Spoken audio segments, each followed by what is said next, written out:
Hello and welcome to Obedient Love. I am Viola Strepsada Voltairine, lifestyle femdom and sensual sadist. I was going to do a podcast today about a fun topic, using hypnosis and dissociation to lead a fulfilling DS lifestyle while maintaining your day-to-day life as a relatively normal human being. However, I got an email last night that was just the tip of the iceberg in regards to a topic that frankly brings out a rage in me that needs to be addressed. So my hypnosis podcast is going to have to wait. I need to get something off my chest. I promise to make it up to you with the good stuff soon, though. Now, as you may know, I did a podcast some months ago about defending one of my students from a scammer who was trying to blackmail him for money. It's an incredibly stupid tact that comes with high risk and low return and terrorizes and victimizes guys who are sincere and truly only wanting to find a dominant woman to serve. Well, now I want to talk about another way that money makes people behave stupidly. Now, I got the rights to option one of my favorite books as a movie. It's called Finding Love Through Female Domination. And you can find more info on the book and the movie by going to lovethroughfemaledomination.com. I'm also always casually accepting applications from submissive men to serve me in person. I have 2 live-in subs and others who serve me as well, and my needs are well met, but I like the idea of adding to my stable of slaves over time. So I keep the door open for new subs to approach. I'm a little slow about inviting them in, and I'm pretty clear about that. I'm in no rush, and I'll do things on my time and on my terms. Anyway, there's a crossover between those people who would like to help with the film and those who would like to serve me. And this gets a little bit sticky sometimes because of, you guessed it, money. So, the email I got last night was in response to the newsletter for the film. It was from someone I had been considering as a personal sub, but I hadn't written to him in a couple of weeks because my boy Drum had been in the hospital, and I've been really busy helping him get back on the mend. The sub wasn't even local, so I was trying to think of ways we might get to know each other, but again, I was in no hurry and taking my sweet time, as I often do. And that's my prerogative. And if a sub isn't patient enough to wait for my responses, then he's not going to be patient enough to be in my stable. I don't work well with those who demand a lot of attention, and I may have mentioned in earlier forums, I've sometimes taken many months to really get a conversation going with someone, and those encounters usually turn out really well, so no apologies needed. So this sub had already sent me an email saying that because I took so long to get back to him, he assumed I wasn't interested and he was moving on. I saw the email and went about my business thinking he'd lost patience, as often happens. Again, I'm in no hurry. If he's in a hurry, then it's not a good match, so not a big deal. My subs know I don't give attention to pouting and complaining. I just walk away. Again, I've been pretty clear about that, and if I haven't, then it's something you should know about me. Whining, complaining, and pouting get ignored. It's a pet peeve, and I don't feed it, so it doesn't come back looking to be fed. Then I get this rude email from the same sub in response to my film newsletter, saying he has the capital to invest in my movie, but he won't now because I didn't give him my attention. And this is where my rage kicks in. And this is why I say money makes people stupid. To explain why, I have to go backwards just a little bit. Growing up, I lived in the richest county in my state, and I was the poorest kid there. My mom wanted her kids to go to the best schools, so she moved us into this crappy little rundown house right on the county line in the most wealthy district in the area. And what that showed me early on is that people with money can behave as entitled bullies. They think they get to move to the front of the line because their money gives them power. And you would think that as a poor kid, that would make me want to have a lot of money so I could have power like them. But instead, it only made me angry. It made me want to feel respected instead of being bullied. And it made me decide, even way back then, that their money, though it could give them power elsewhere, would not give them power over me. And it made me see clearly how money makes people behave badly. I saw how people used it to push on others to get their way, to throw hissy fits and get what they want. So now I'm not the kind of woman who's attracted to money. Cash is not my catnip. In some ways, wealth may even be a repellent, if I'm being totally honest.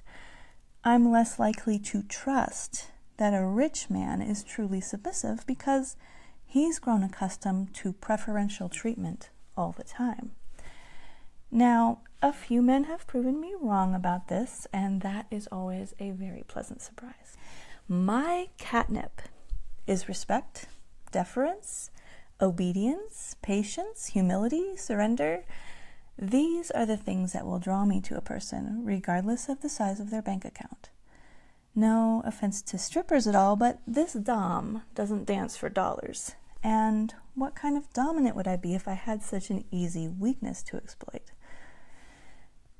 Anyway, after a brief back and forth, this so-called sub wrote back to me saying, and this is a direct quote, "As an investor, I expect to be treated as number one in your life, BDSM related or not.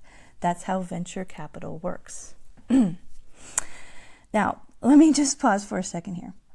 What he's saying is, if I invest in your movie, I expect to be given priority over your family, your subs, 10-year-old friendships with people who've always had your back. My money makes me the most important person in the room by default. You cannot be serious. I'm reminded again that there are people in this world who really believe that. Just like back in high school with all the pricks who equate money with self-worth and importance. And mansplain to me again how venture capital works.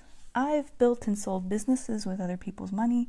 I've made films using money from investors.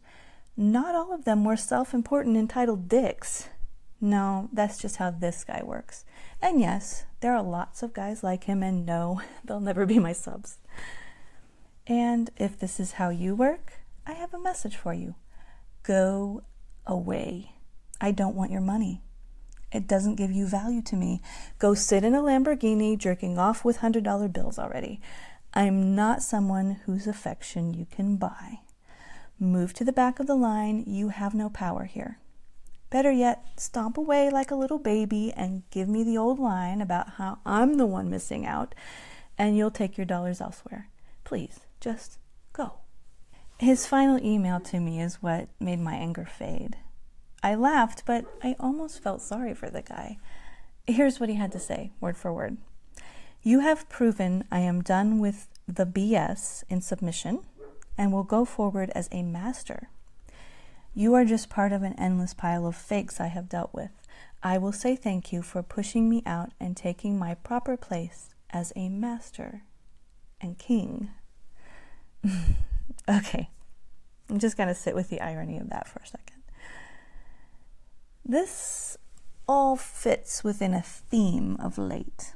It's this sticky, weird place of money and power, an illness of late-stage capitalism that confuses the very clear notion of power exchange with financial exchange. Now, you may be saying, "But mistress, you need money to make your movie." And yes, that is true. But I'll get the money, and I'll make the movie without having to deal with the high school bullies like that one. There are enough people that want to see this movie get made, and so it'll get made. People like that will never really get the wisdom of what I'm trying to teach here. And it's a shame because they're obviously frustrated and unhappy, and they're blaming it on others without stopping to look at how they interact with the world. I kind of like getting under their skin. It's a fun little rush, but I don't think they're actually going to learn anything. They're too stuck, entrenched in a cult of sorts that worships wealth. Especially as a dominant woman, when you worship wealth, you give away your real power. Now, this is not to say that my attitude here hasn't caused me to have to struggle. I have. I've struggled to pay my bills at times, but I've never struggled with self-worth because of it. Has money ever solved my problems? Hell yes. I'm not so privileged to say it's never put my mind at ease to have enough to pay my rent, and yes, I've gotten pretty depressed when I couldn't, but that struggle has taught me something important.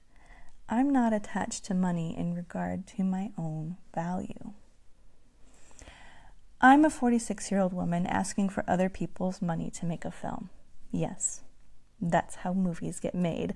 Unless you're George Lucas, almost every filmmaker uses investors' money to make their movies. It's not begging, it's just how the film business runs. And at my age, you'd think I'd have something material to show off my worth. No, I don't own a lot of property. Well, other than 2 adult human men for whom I didn't have to pay a cent. In the view of the world where net worth is measured purely by the number of zeros in your bank account, I am of little measurable value. But to me, all those zeros represent what zeros always represent. Nothing. And this drives some men mad that there's a woman in the world who's simply unimpressed, unaffected, disinterested in the power of their almighty knots. But are you getting the real lesson here? If you have ears to hear it, maybe you'll come away with more than me just venting about rich assholes. The lesson is about power exchange and real worth, real giving and true surrender. It's about what we value in each other in a DS relationship and beyond that. It's not some kind of transactional encounter. You can't buy it, even if someone is selling it to you. And the men who hang on to their cash tightly, those are the ones who know it's the only thing about them that anyone would ever really want. And so they hoard it, and they use that to keep people around, don't they? And what they get is a bunch of needy, desperate people circling, always hoping to be helped by them in some way. And they complain about it, don't they? That all people want from them is their cash. If you ever hear someone complain like that, you know 2 things about them. 1, they want you to know that they have money, so you will find them interesting. And 2, that there's just nothing else really worthwhile about them as a person.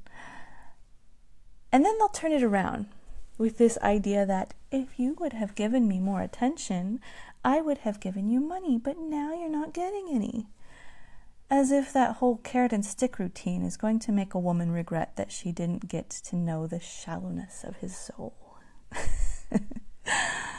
If a man calls himself a submissive and then tries to manipulate your feelings with money, he may be kinky and he may be a bottom, but a submissive he is not, as the previous email exchange obviously illustrated. I confuse a lot of people who are used to stereotypes, I think.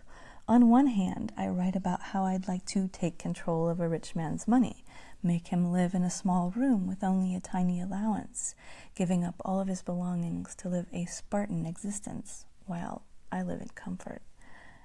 On the other hand, I spit in the face of someone who says they'd pay me big bucks if only I'd dominate them in the way that they want to be dominated. Now, this may seem like a contradiction, but the common denominator in these scenarios is not money, as you may have noticed. It's control. Who has it? To me, that's a very important distinction. It's the very reason I call myself a dominant woman. Now, I don't own the definitions here, but if you don't want a controlling woman, chances are what you're looking for is simply a top, not a dominant. Does that make sense? If you want to know my currency, it's surrender, submission, sacrifice. It's deference, humility, obedience, and respect. And I work very hard to earn those things from my submissives, harder than I'd ever work for a buck.